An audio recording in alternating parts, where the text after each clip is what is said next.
बड़े मजबूत जजीरे जिनको ऐसे लगता है कि हिल नहीं सकते, उन्हें भी बहा के ले जाता है। और इमरान खान इन सबको बहा के ले जाएगा और अवामी ताकत से बहा के लेके जाएगा। और जिस दिन इमरान खान अवामी ताकत से बहा के लेके जाएगा, उस दिन पाकिस्तान की नई हिस्ट्री लिखी जाएगी और वो हिस्ट्री एक आज़ाद खुद मुख्तार पाकिस्तान की हिस्ट्री होगी। अचानक ऐसी क्या तकलीफ हुई थी, इमरान खान ने ऐसा क्या गुनाह कर दिया था कि जो कहीं की मट्टी कहीं का रोड़ा इकट्ठा करके एक भानुमती का कुनबा बनाया गया और उन्हें प्रोटेक्ट MQM वाले 4 दिन पहले उन्हें गंदे अंडे पड़े, ठीक है। और असेंबली में उन्होंने कहा कि जी जब आप ये कर नहीं सकते थे, महंगाई रोक नहीं सकते थे, तो आपने क्यों? तो फिर उनसे पूछो कि तुम्हें अगर थोड़ी सी शर्म है तो तुमने तो ये कहा था कि हमने महंगाई के खिलाफ, इमरान खान के खिलाफ हम इनके साथ इकट्ठे हुए, तो तुम में अगर शर्म और गैरत है तो छोड़ दो। क्यों नहीं छोड़ते? तुम हुकूमत नहीं छोड़ सकते, क्योंकि जो अब्बे हैं वो छोड़ने नहीं देंगे, वो किसी हाल में भी नहीं छोड़ने देंगे। और उन्हें भी पता है कि हमने अब ये गंदे अंडे खाए, हमें मजीद गंदे अंडे पड़ेंगे, लेकिन जब तक हमारे अब्बू नहीं कहेंगे हम कैसे कहीं और जा सकते। ठीक है, मामला तय पा गए हैं या फिर इमरान खान साहब जो हैं वो घबराए हुए हैं? देखें, इमरान घबराने वाला तो है ही नहीं, ये तो वर्का ही फाड़ दें कि वो घबराने वाला है। वो सर पे कफन बांध के निकला है, याद रखें, उसने सर पे कफन बांधा है। वो ये बात जुमला बार बार कहता है कि अगर मुझे मार भी दें तो मैं पीछे नहीं हटूंगा। जिस शख्स ने अपनी जान अपनी हथेली पे रख ली है, वो किसी से क्या कंप्रोमाइज करेगा या घबराएगा? वो कोई घबराने वाला नहीं है। असल चीज ये है कि इमरान खान अगर उस दिन लोगों को ये कहता कि तुम यहाँ रहो, तो वहां पे बहुत सारी लाशें गिर जानी थी। ठीक है, फौज तलब कर ली गई थी, रेंजर्स तलब कर ली गई थी, और हमारे पाक इदारों के सामने हमारी आवाम खड़ी हो जाती, जो बहुत भयानक बात होती, बहुत बड़ी साजिश थी। और एक वक्त आएगा कि आप देखिएगा कि ये साजिश बेनकाब होगी कि किस तरह कोशिश की गई कि इदारों को, फौज को, रेंजर्स को बीच में लाया जाए। इमरान खान ने वो खून खराबा बचाया।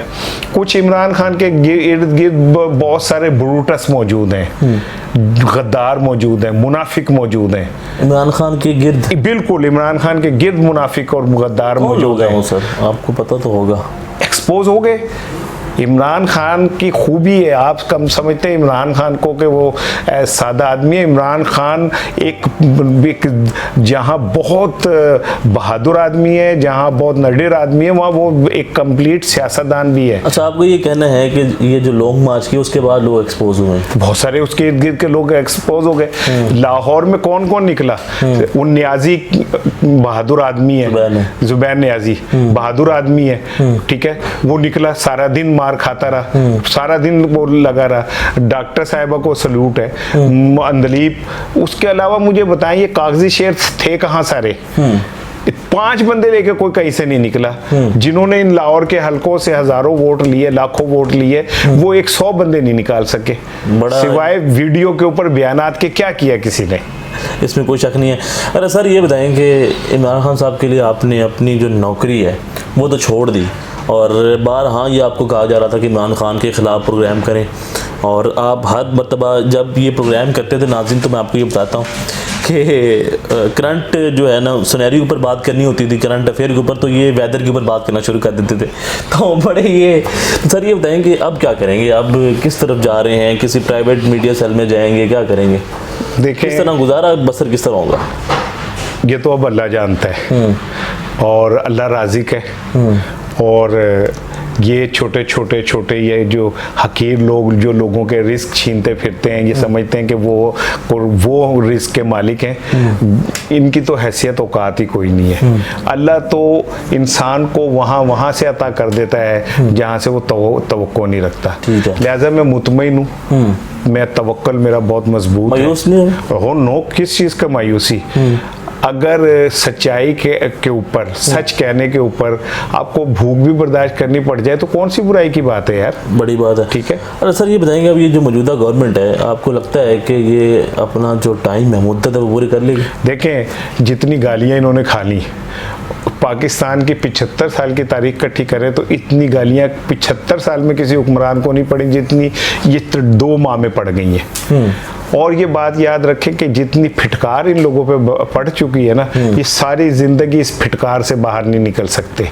ठीक है, आज वो जो जुमला था मियां दे नारे वजने ही वजने ने, वो एक लतीफे के तौर पे और एक तंज के तौर पे इस्तेमाल हो रहा है। ठीक है, सो मैं ये समझता हूँ कि इन लोगों का कहना ये है कि जब हमने इतनी गालियां भी खा ली, 100 जूते भी खा लिए, तो 100 प्याज भी हम खा ली, तो अब हाँ, तो अब ये तो नहीं हो सकता कि हम छोड़ के चले जाएं। तो ये बारी पूरी लेंगे, लेकिन मुझे लगता है कि इंतखाबात इसी साल होंगे। इसी साल होंगे? बिल्कुल इसी साल होंगे इंतखाब। अरे सर ये बताएं कि लोगों के बयान आप सामने आए जिसमें ये कहा गया कि साजिश नहीं हुई थी, तो जिसके बाद खान साहब का भी आगे से रिप्लाई आ गया, वो कौन होते हैं कि ये बताने वाले कि साजिश नहीं हुई थी? कुछ चीज़ें होती हैं जो हम वैसे प्रूव नहीं कर सकते। मिसाल के तौर पे मैं कहूँ कि इस कमरे में बहुत सर्दी है, तो मैं ये फिलहाल साबित नहीं कर सकता कि सर्दी है, क्योंकि महसूस करने की चीज़ है। ठीक है, तो जो पाकिस्तान का एक ऐसा तबका जिसे थोड़ी अल्लाह ने अकल दी है, वो अंधा थोड़ी है कि उसे ये नज़र नहीं आ रहा कि तमाम इदारे रात तक जाग रहे हैं कि ये इमरान खान की हुकूमत आज ही ख़त्म होनी चाहिए। ठीक है, वो अंधा नहीं है कि ये मुझे बताएं कि अचानक ऐसी क्या तकलीफ हुई थी, इमरान खान ने ऐसा क्या गुनाह कर दिया था कि जो कहीं की मट्टी कहीं का रोड़ा इकट्ठा करके एक भानुमती का कुनबा बनाया गया और उन्हें प्रोटेक्ट, MQM वाले 4 दिन पहले उन्हें गंदे अंडे पड़े। ठीक है, और असेंबली में उन्होंने कहा कि जी जब आप ये कर नहीं सकते थे, महंगाई रोक नहीं सकते थे, तो आपने क्यों? तो फिर उनसे पूछो कि तुम्हें अगर थोड़ी सी शर्म है तो तुमने तो ये कहा था कि हमने महंगाई के खिलाफ, इमरान खान के खिलाफ हम इनके साथ इकट्ठे हुए, तो तुम्हें अगर शर्म और गैरत है तो छोड़ दो। क्यों नहीं छोड़ते? तुम हुकूमत नहीं छोड़ सकते, क्योंकि जो अब्बे हैं वो छोड़ने नहीं देंगे, वो किसी हाल में भी नहीं छोड़ने देंगे, और उन्हें भी पता है कि हमने अब ये अंडे गंदे अंडे खाए, हमें मजीद गंदे अंडे पड़ेंगे, लेकिन जब तक हमारे अब्बू नहीं कहेंगे हम कैसे कहीं और जा सकते। ठीक है, अल्लाह सारी मुझे ये बताएं कि जिस तरीके से मरियम नवाज साहिबा सियासत कर रही हैं और जिस तरीके से राना सनाउल्लाह ने तशद्दुद किया, लोग ये कहते हैं, तो मरियम नवाज कहाँ पे खड़ी हैं? राना सनाउल्लाह जिस तरह से ये काम कर रहा है, तो ये कहाँ पे लोग खड़े हैं? यार पता है मैं क्या बात है, मरियम नवाज एक खातून है, मैं इज़्ज़त करता हूँ, मेरे घर में भी बहन बेटी हैं। ठीक है, मैं इज़्ज़त करता हूँ, ईमानदारी की बात है, मैं मरियम नवाज को इस काबिल भी नहीं समझता कि उसे डिस्कस किया जाए।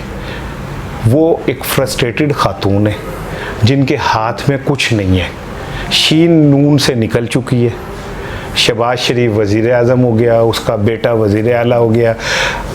अगर ये कहते नहीं निकली तो सूबाई काबीना जो है उसमें रफड़ क्या पड़ा हुआ है, मरियम नवाज के बंदे ही नहीं लेते हमजा।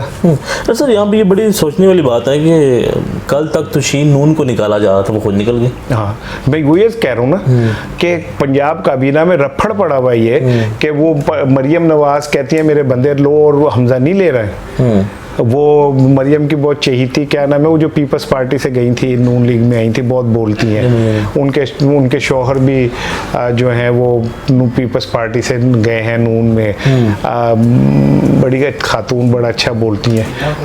नहीं हिना नहीं, वो बुखारी है। हाँ, उज़्मा बुखारी को नहीं ले रहे, अता तारड़ को उन्होंने आगे कर दिया है। मरियम चाहती थी कि उज़्मा बुखारी के वज़ीर इत्तलात बने सूबाई, और उन्होंने अता तारड़ को बना दिया। तो ये मरियम फ्रस्ट्रेटेड है, उनके हाथ में कुछ भी नहीं आया। वो जो उन्होंने छोटी सी उनकी सर्जरी होनी थी और उन्होंने बाहर। सर मुझे ये बताएं कि शहबाज साहब ने बयान दिया था कि अपने कपड़े बेच के जो है ना वो चीज़ें आटा सस्ता करेंगे, तो वो तो चीज़ें महंगी हो गई। और नहीं, उन्होंने ये नहीं कहा था कि अपने कपड़े बेच के, उन्होंने कहा था कपड़े बेच के मैं आटा सस्ता करूंगा। वो अवाम के कपड़ों की बात कर रहे थे, हम समझे कि वो अपने कपड़ों की बात कर रहे हैं। तो और दूसरी बात ये कि देखिए ये सारे सियासी शोबदाबाज हैं। मेरा नाम शहबाज शरीफ नहीं अगर मैंने लोड शेडिंग ख़त्म ना कर दी, मेरा नाम शहबाज शरीफ नहीं अगर मैंने जरदारी को ना घसीटा, मेरा नाम शहबाज शरीफ नहीं अगर मैं दौलत लूट वापस नहीं लेके आया, मेरा नाम शहबाज शरीफ नहीं अगर मैंने यूं ना कर दिया। शहबाज शरीफ भी बहुत बुरी तरह एक्सपोज हुए। उनके मुतालिक जो था कि ना वो बड़े मुंतज़ी में पता चला कि वो सिर्फ एडमिनिस्ट्रेटर, वो पता चला कि वो गटर के ढकने अच्छे लगवा सकते हैं बस, और इसके अलावा कुछ नहीं कर सकते। सर ये बताएं कि जिस तरीके से मौजूदा हुकूमत IMF की तरफ गई और जिस तरीके से IMF के जो फैसले हैं उनको एक्सेप्ट किया जा रहा है, उसको फिर लागू किया जा रहा है, जिस तरीके से पेट्रोल की कीमत जो है आसमान की तरफ जा रही है, तो इसमें आवाम का कौन सोचेगा, आवाम की तरफ कौन आएगा, कौन ये उनके फैसले जो है वो कबूल नहीं करेगा। और यहाँ तक सर दूसरा ये मैं सवाल पूछना चाहूँगा कि रशिया अभी भी पाकिस्तान को ऑफ़र कर रहा था कि आप हमारे से 30% ऑफ के ऊपर पेट्रोल ले सकते हैं, तो फिर ये क्यों नहीं उस तरफ जा रहे, क्या इसका क्या? देखिए, एक तो बात यह कि आवाम के कौन सोचेगा, तो आवाम मैटर ही नहीं करते। जिनके अरबों खरबों की जायदादें और वो तमाम इदारों में बैठे हुए लोग हैं, उनका आवाम से कोई ताल्लुक़ नहीं। वो तो हर रोज़ एक दिहाड़ी लगाते हैं, नहीं, वो तो हर रोज़ उनके अकाउंट्स जो हैं वो ऊपर जा रहे होते हैं। तो आवाम ये मरने के लिए आई है, ये कीड़े मकोड़े हैं, ये इसी तरह मरते रहेंगे।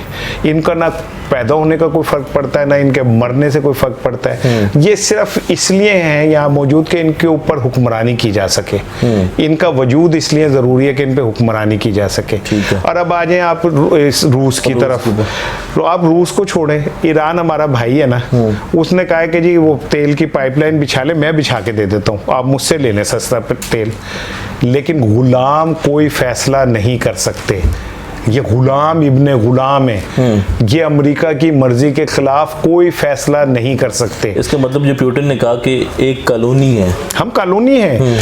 आप इस बात से अंदाज़ा करें ना भाई, हाँ, कि हम रिकोडेक के हमारे पास ज़खायर मौजूद हैं। दुनिया के सबसे ज़्यादा इस टाइम साउथ अफ्रीका के बाद बड़े जो मादनिया ज़खायर हैं वो हमारे पास हैं, हम उन्हें छेड़ नहीं सकते।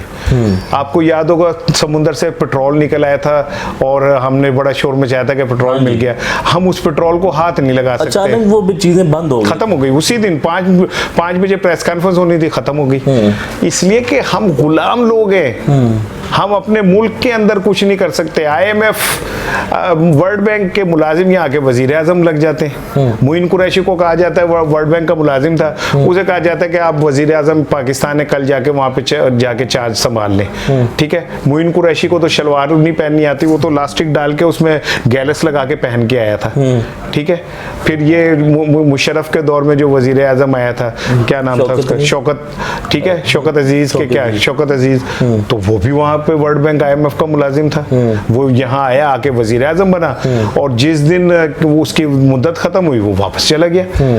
तो हम इससे अंदाजा लगा लें कि हम कितने का आज़ाद लोग हैं। सर आपको लगता है कि खान साहब दोबारा वापस आ सकते हैं? बिल्कुल आएगा। कैसे आएंगे सर? इदारे सारे आपके साथ खड़े हैं। वोट फिर क्या हुआ, इदारे फिर खिलाफ है तो इदारे। इलेक्शन कमीशन आपकी बात सुनने के लिए तैयार नहीं है, डेली कोई ना कोई आपके खिलाफ बात कर रहा है, तो किस तरह वापस आएंगे सर? जब ना सर यहाँ पे इलेक्शन RO का होता है, सुन ले, जब तूफान आता है ना और जब समुंदर में सुनामी आती है, तो वो बड़े बड़े मजबूत जजीरे जिनको ऐसे लगता है कि हिल नहीं सकते, उन्हें भी बहा के ले जाता है। और इमरान खान इन सबको बहा के ले जाएगा और अवामी ताकत से बहा के लेके जाएगा।